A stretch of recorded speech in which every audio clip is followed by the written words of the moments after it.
luar dugaan. Hal ini yang membuat Prabu Siliwangi mantap memperistri Nyi Subang Larang.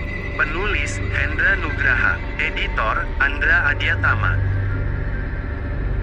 Sumber link, https://http://rakyat.com/miring-jawa-di-tanda-hubung ini tanda hubung yang tanda hubung membuat tanda hubung Prabu tanda hubung Siliwangi tanda hubung mantap tanda hubung memperistri tanda hubung Nyi tanda hubung Subang tanda hubung Larang. Portal Majalengka, Prabu Siliwangi merupakan kakek dari Sunan Gunung Jati dengan neneknya yakni Nyi Subang Larang.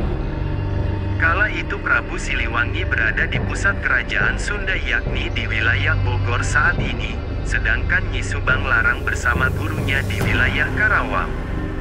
Prabu Siliwangi saat bertemu Nyi Subang Larang belum menjadi raja dan masih merupakan putra mahkota di kerajaan Sunda. Terdapat hal menarik saat Prabu Siliwangi muda mantap menjadikan Nyi Subang Larang menjadi pendamping hidupnya. Nyi Subang Larang merupakan putri dari Ki Gedeng Tapa yang merupakan syah bandar di wilayah pelabuhan Cirebon.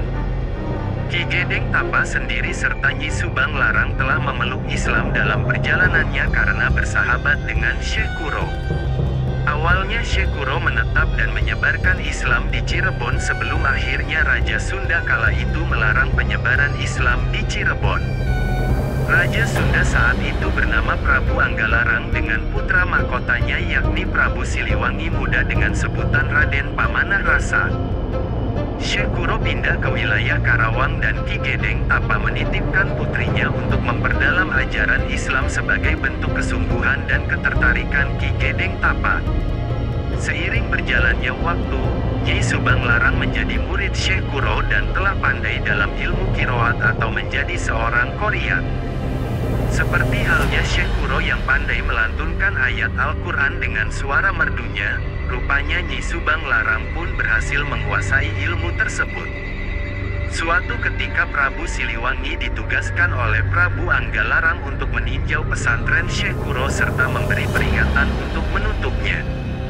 Berita pilihan, namun sesaatnya tiba di pesantren yang dipimpin Syekh Kuro, tak sengaja Prabu Siliwangi merasa tentram hatinya saat mendengar lantunan ayat Al-Quran. Ayat-ayat Al-Quran tersebut dilantunkan oleh suara merdu milik Nyi Subang Larang, sehingga Prabu Siliwangi pun menanyakan tentang siapa yang memiliki suara merdu tersebut. Tentu saja Syekh Kuro menjelaskan perihal siapa yang melantunkan ayat Al-Quran dengan suara merdu yang didengarnya itu. Prabu Siliwangi tak jadi memperingatkan apalagi menutup pesantren Syekh Kuro karena peristiwa yang membuat tentram dan nyaman hatinya.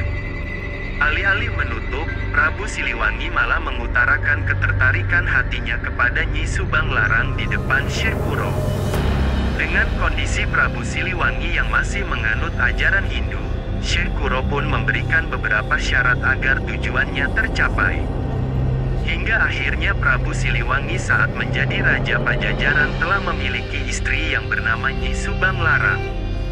Itulah sekilas tentang awal mula perjalanan cinta Prabu Siliwangi terhadap Nyi Subang Larang yang mulanya tertarik akan merdunya lantunan ayat suci Al-Quran hingga mantap menjadikannya istri. *******